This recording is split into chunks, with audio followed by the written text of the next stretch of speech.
Hello to another video. If you enjoyed the video, please like and subscribe. Okay, today I'm going to show you how to use COUNTIF. So we are going to make a table and write down these words in order to count them based on some criteria.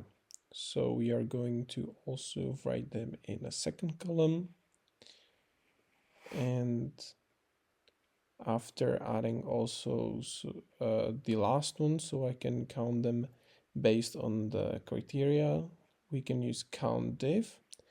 Then we have to specify the range, and after a semicolon we can specify the criteria and close the brackets.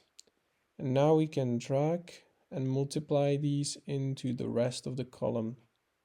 Let's zoom in so we can see it better, and over here you can see how I'm using it.